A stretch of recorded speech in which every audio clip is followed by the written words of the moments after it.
Welcome to the Tradies in Business podcast with your hosts Warwick Bidwell and Nicole Cox. Divert your phone and grab a brew as Waz and Nick unpack tips, tales, secrets and stuff-ups from guests both inside and outside your trade, helping educate and inspire you to break the cycle of gut-busting and money stress and create a true trade business.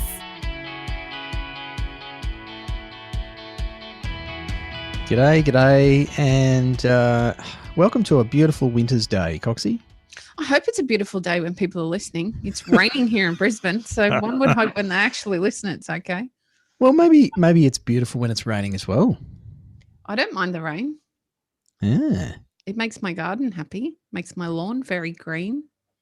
So there's something good in every day, Nicole. Oh, God, Warwick, yes, there is. What about you, listeners? Do you find something good in every day? Do you find something good when you listen to me talk about finding something good in every day? Or do you just roll your eyes and groan like Coxie? Maybe the good bit is they can press stop and move on to the next podcast. Yeah, they can skip to some true crime podcast and listen to I'm a something convert. different. I love them. Yes. Didn't you say recently they put you to sleep though, Nicole? I do listen. No, it's Conversation Hour I listen to at night. I did used to listen to the other ones. We should write that as a review. Fantastic podcast, puts me to sleep every time. We have quite a few of our members that have used our podcast to help them drift off back to sleep. Yes, and children as well. It's the soothing tones of Waz. I don't know that they're very soothing, but sure. Howdy, listeners. Howdy, listeners. I won't do my accent again. That was terrible. That's the funniest episode we have ever done. Funny for you, I think. There was lots of groaning and eye rolling for that one too. I hope you are having a fantastic day, and I hope that if you're not, that you find something out of today's episode that gives you a bit of a spark or probably gives you a bit of hope. I've used that word a couple of times this morning, and I think it's something that we don't talk about a lot, is how to actually not get through so much as embrace or live around stress, overwhelm, busyness, anxiety, all of those things that seem to be a big part of most people's lives, and in particular business owners, and in particular you listening to this as trade business owners and tradie wives and supporters. It's a big issue, and it does play a big part in most of our lives. As we record this, Coxie, it's school holidays in most places in Australia. Also a stressful time, particularly for a lot of mums. And yet we sit down to record episodes, Coxie, and it's like, okay. And I start thinking, we haven't talked about SEO for a while. Maybe we should do something about cash flow or avatars or sales processes or spreadsheets or how to improve your profitability. And it's all the business stuff, right? Because this is Tradies in Business. And that's why many of you have come to this podcast, is to get tips or ideas or inspiration on how to improve your business, as I do the little air quotes with my fingers. And yet, as we said to one of our new clients yesterday, Coxie, well, you said, and I thought you said this absolutely perfectly, that business is a part of us and it's reflected back and forth. Business, us, life, it's all actually wrapped up together, but we try and do this whole, dare I say, the Q word, quarantine, of businesses over here and then families over here and then personals over here. And it's just not like that. It's really not. We've been sold a lie. There's no, and there's the truth of it, I guess. We've been lied to for many years and told that we should have separation from the two. And it's impossible. You can't stop the thoughts coming from in your head, and you can't stop the way work makes you feel within your body, and you can't stop the way that you carry that, whether consciously or not, into every single situation within your life. And as a business owner, it's even bigger, again, because you're dealing not only with the complexities of your own feelings around the business, but others within the business, your clients that you're serving with the business. You're taking all of that stuff. I've spoken many times about the big heavy cloud. You carry that around with you day in, day out. It permeates your soul. It's a very big part of who you are. We can't separate it. And so we do need to learn how to live through it, or how to even thrive through it, because you can. We've seen a lot of tradies, I'd say in the last 6 months particularly, who are incredibly overwhelmed. And I mean overwhelmed to the point where it's beginning to impact the way they're able to work, because overwhelm is, it's like a tsunami crashing down on top of you. It is huge. It really makes it impossible for you to think outside your current reality. It makes it really challenging for you to see that there's a bigger picture. Makes it really hard for you to see anything other than that crashing wave coming down on top of you. And even the smallest little things will trigger those feelings within you. And that's what we're seeing, unfortunately, time and time again. It's a product of our times. It's a product of the pressure placed on us by, well, perhaps I could say it's a product of the pressure we allow others to put onto ourselves. And it really starts to impact every little part of our lives, including the personal life, including our relationships with our family, with our friends, with our spouses, with our children. All of that begins to be all wrapped up in that terrible feeling of overwhelm. So we've got a few tips today that we believe work particularly well. I've experienced this with my husband. Thankfully, he's very okay with me talking about all of these things, because I had a part in his journey as well. And I probably just speak to the way I observed it as a wife. His overwhelm meant that he could physically not do things at all, or the smallest things that, to me, looking from the outside in, seemed so easy to fix, or so easy to do, or so easy to confront, or so easy to work through, became that large for him. He could not physically or mentally cope with the thought of acting upon an action or a thought or a feeling. He just couldn't do it. It became that debilitating. And I think that's what we probably don't look to understanding as business owners, that those first symptoms of overwhelm, where things are becoming tough and you're feeling triggered quite frequently, and little things are sending you into a tailspin that wouldn't ordinarily make you feel that way. They're a symptom of something bigger that's about to happen if we don't put some change in place right now.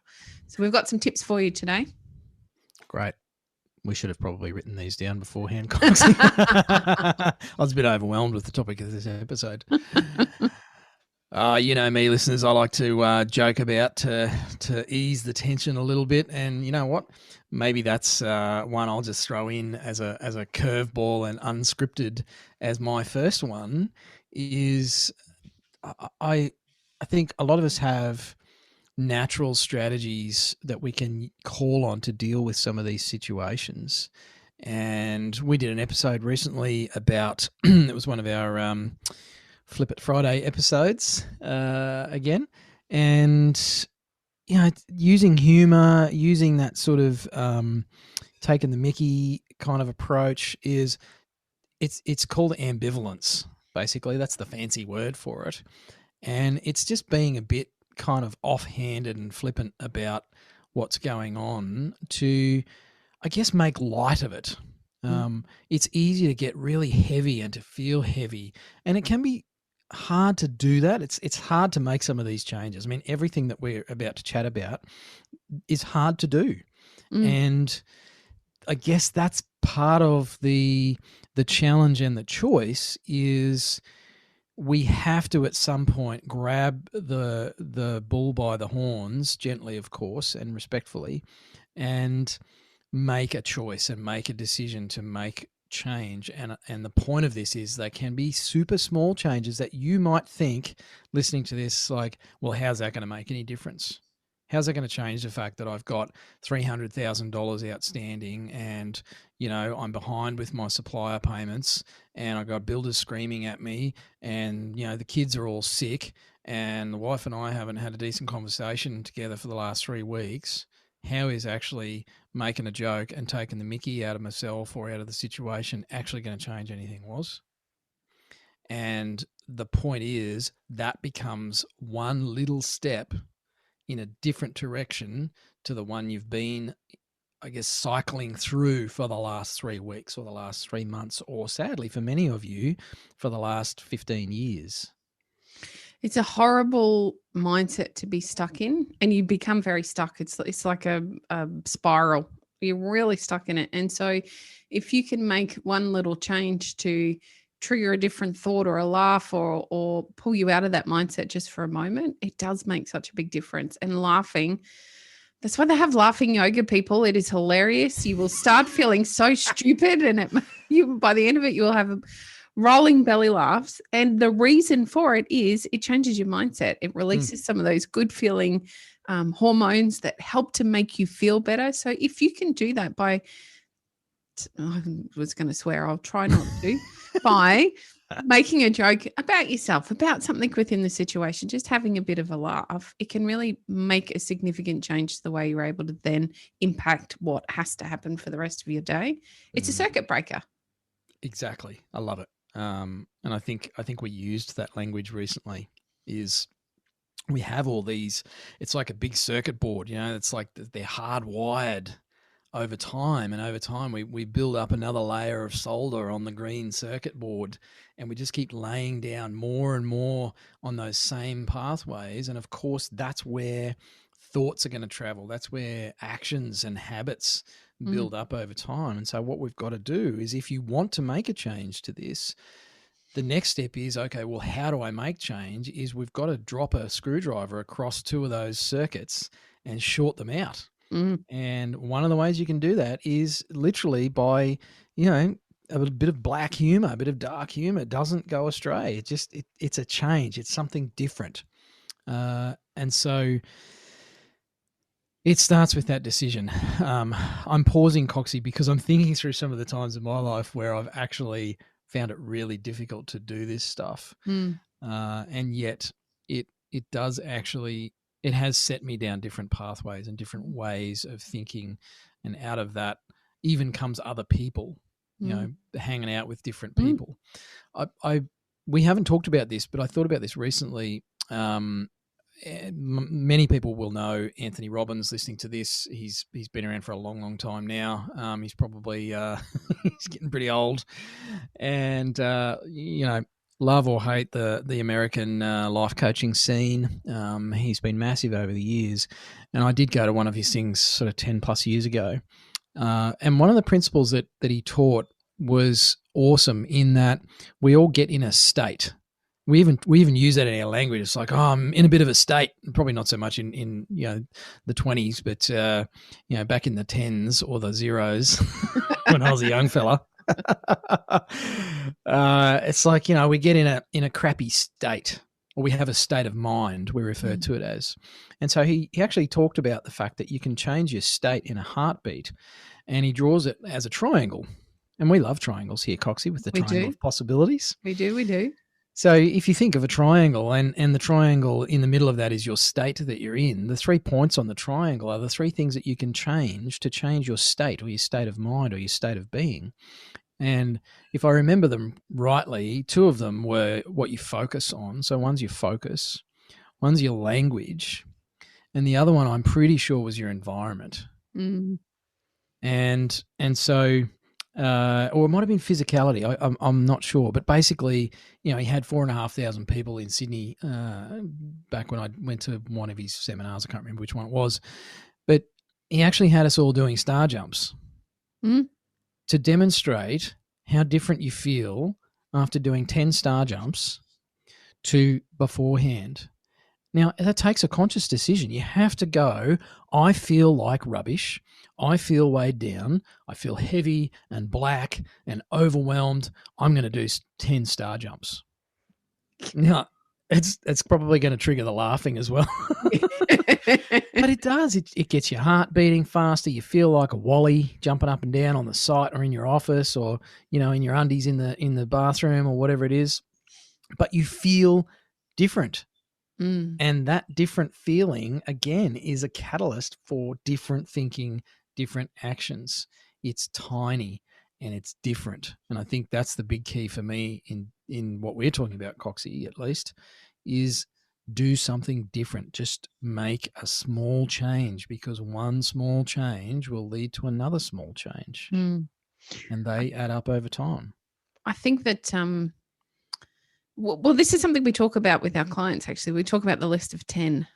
Yes. So taking a moment to make a list of 10 things that make you feel good. Now, some can be small and some should be big. Some should be a weekend away, or a holiday, or a night out with your partner, or the girls or the boys, or whatever it might be. But some should be small, like standing in the garden for 5 minutes with a cup of tea, or reading a book to one of your kids.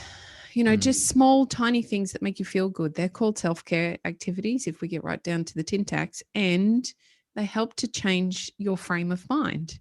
They take you out of your current reality and they put you in a different space, which will make that same change Warwick's talking about with the star jumps. It'll change the way you feel about the situation that you're in. It's really small. They don't need to take much. Listening to a podcast, reading a book, watching your favorite thing on television, something just to break. What we're dealing with here are neural pathways, and you've spent a lifetime building up your very firm neural pathways in your brain that make you think and feel the way that you do. And the only way to change those is to make a choice to change them. So you need the circuit breaker first, and then you need to adopt a mindset of change so that you can change the way you're currently doing something to create more change as you move on, which is exactly where Warwick's one small thing at a time comes in. If we focus on just changing that one small behavior, it might be the way we answer the phone. It might be the way we answer an email. It might be the way we screen a client. It could perhaps be the way we look at our figures at the end of the month. That one small change will actually then begin a new spiral that allows you to continue down the road of change, one thing at a time, very small. And a big part of what we do here at Tradies in Business is take a big goal and filter it right back to tiny little steps so that you can take one of those, either one a week, one a day, one a month, whatever is your capability to do so. It's just filtering right down. So what's the one thing that we can do today, this week, this month, that will step us closer to that ultimate goal of not working on the tools in the business anymore, or the ultimate goal of taking 6 weeks off with your family every year? Whatever your goal is for you, we can filter that right back to that one thing that's going to make the biggest difference. And it will start to change your mindset. We will disrupt our neural pathways. We'll start to create some new ones.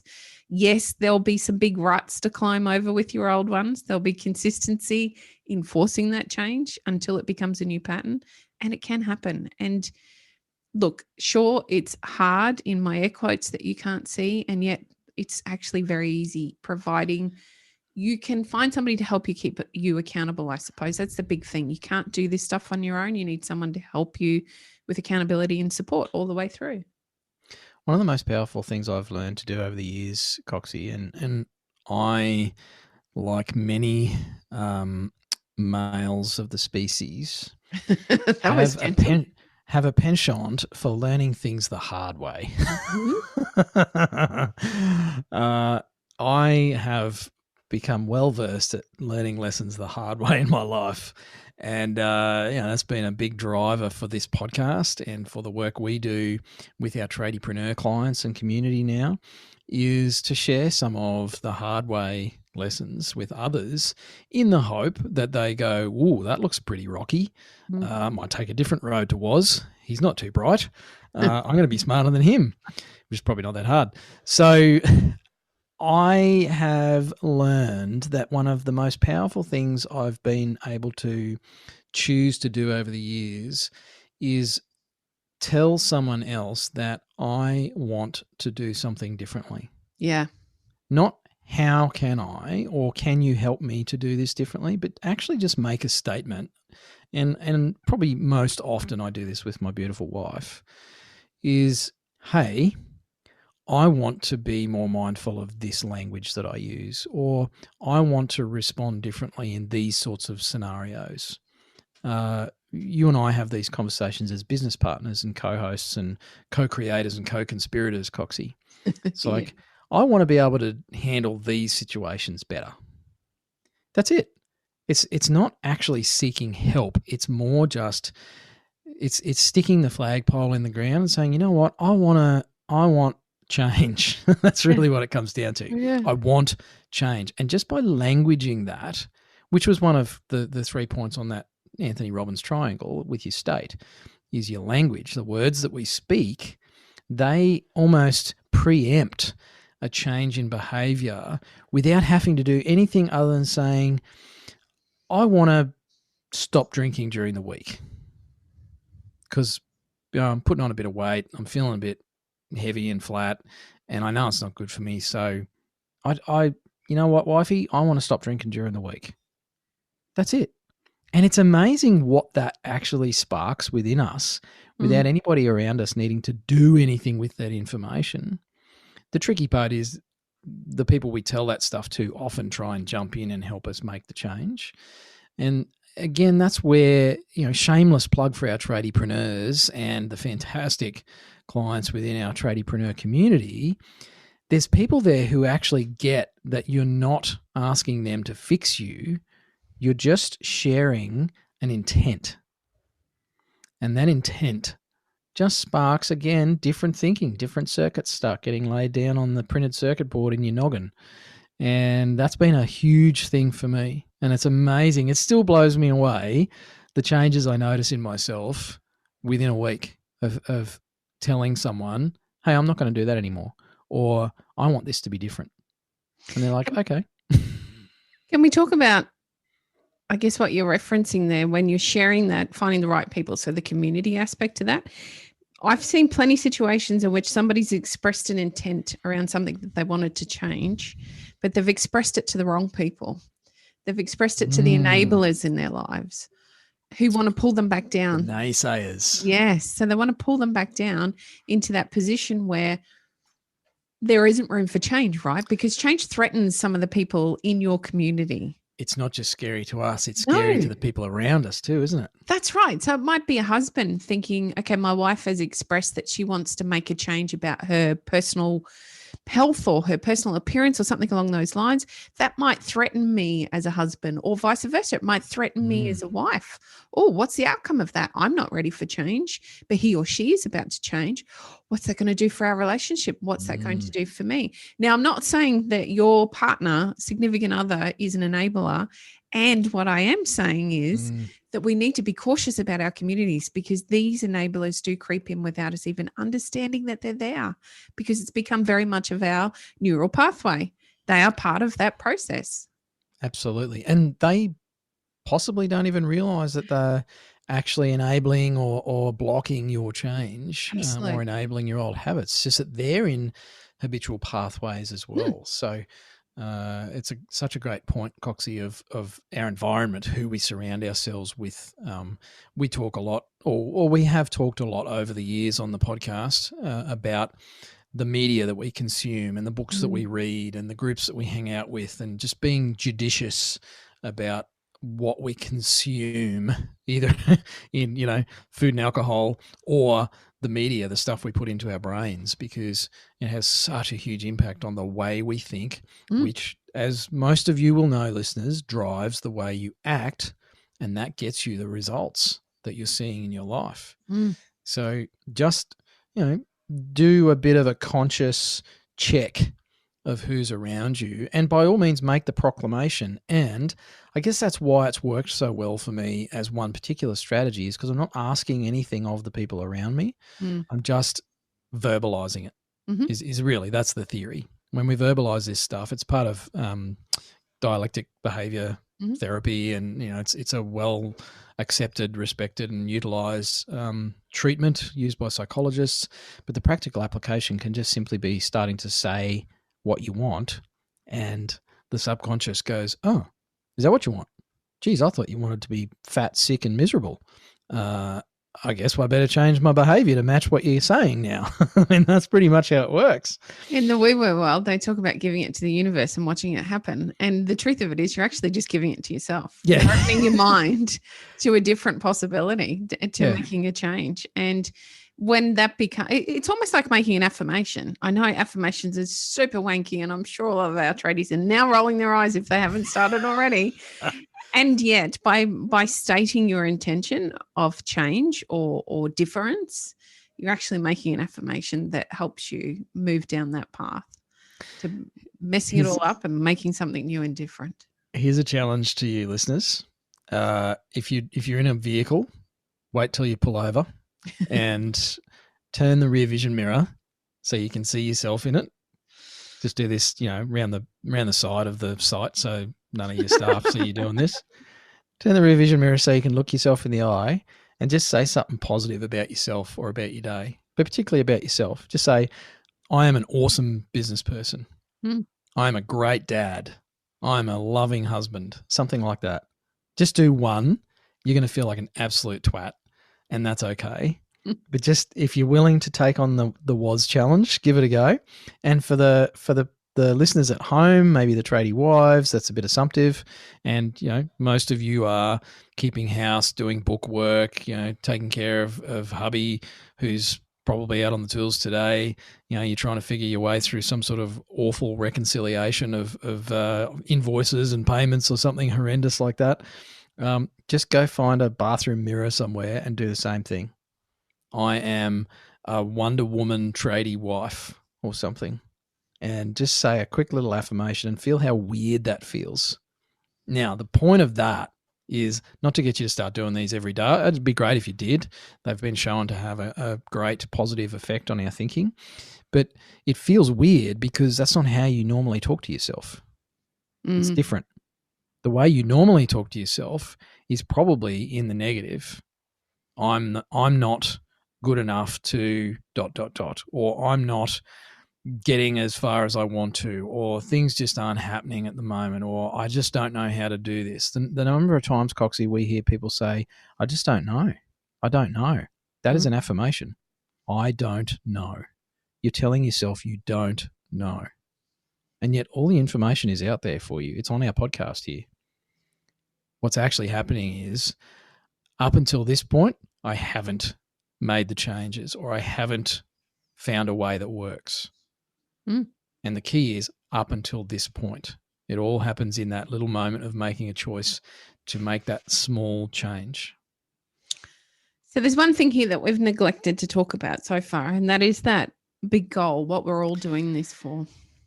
So I will let you speak, Coxie, because you just drew breath and opened your mouth.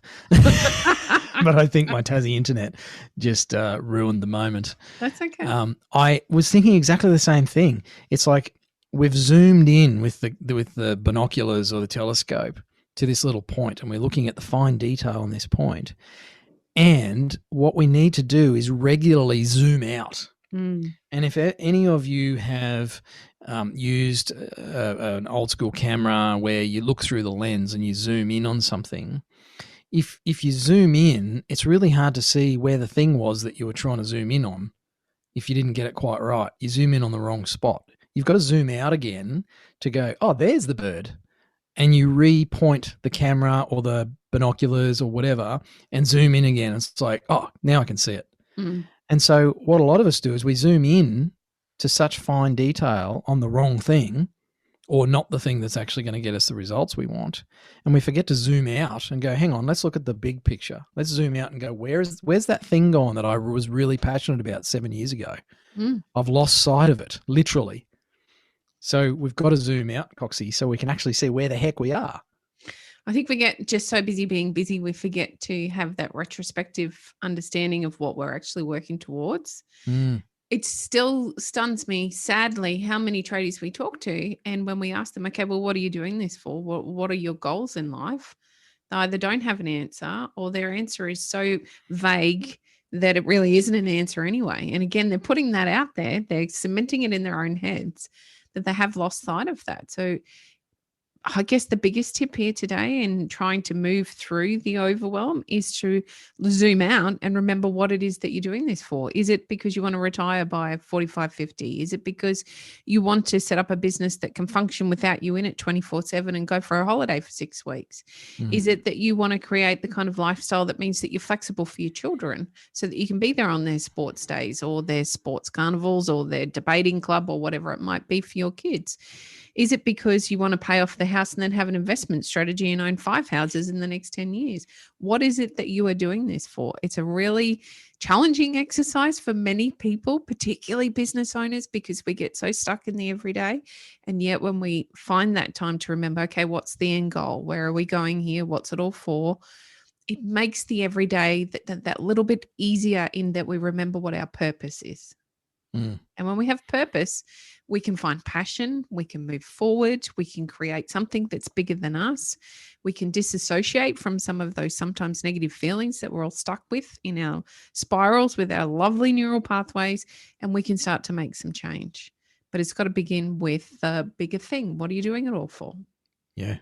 And it's it's it's the answer to that question that many of us, and I suspect you have asked yourself as well, listeners, is what the hell am I doing this for? Yeah. But it's the way we ask that question. It's like, why am I doing this? And maybe you've asked yourself that silently at 3:47 a.m. when you wake up, thinking about cash flow and invoices and clients and the cranky builder or whoever else you're working with, and you lie there thinking, what the hell am I doing this for?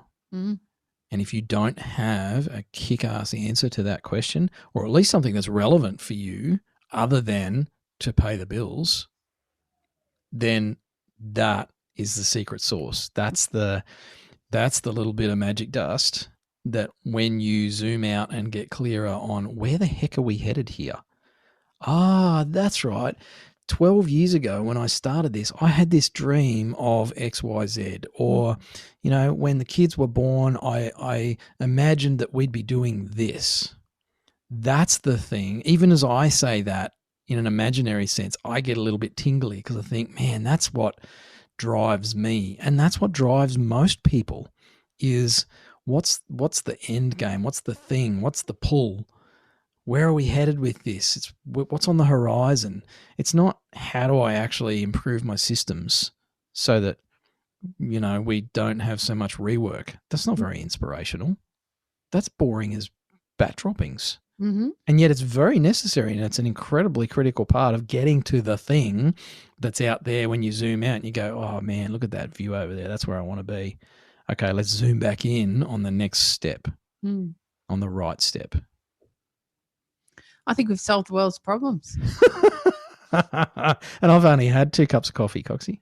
It's probably a good thing because you get to your third and I'm like, whoa, hang on, slow down, ease up, big fella. Stop bouncing around so much.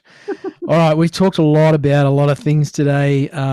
We have also talked about our community of tradiepreneurs. I actually find them to be such an inspiring bunch of people, more inspiring than Anthony Robbins or any life coach or inspirational author. Our clients inspire me every day with the decisions they make to confront their old circuitry, their old habits, and a desire to do something differently. And that floats my boat. That gets me razzed up every time we do a session with a client. So if you would like to find out more about our tradiepreneurs and the community that is the Tradies in Business Tradiepreneur group and some of the stuff that they're up to, you can actually chat to Coxie and me for free for 15 minutes, which usually turns into 30 because I'm really crap at keeping to time. I didn't say it. But you can have a quick yarn with us, find out a bit about what our gang are up to, how it might work for you, and you know what? It might not, and that's totally cool. You get to chat to us, which apparently is pretty exciting. I don't find that very exciting, but yeah, I'm sorry, I don't get excited about getting up to talk to you every day. Yeah, it's like, hey, Coxie, you want to do a podcast? No, I'm really busy. So if you want to do that, you'll find the link in today's episode description, or you can just go hit the Tradies in Business website, tradiesinbusiness.com.au, and you can book a chat with us straight into our calendar. We'll have a yarn, find out a bit more about you, and see if we can give you a few pointers.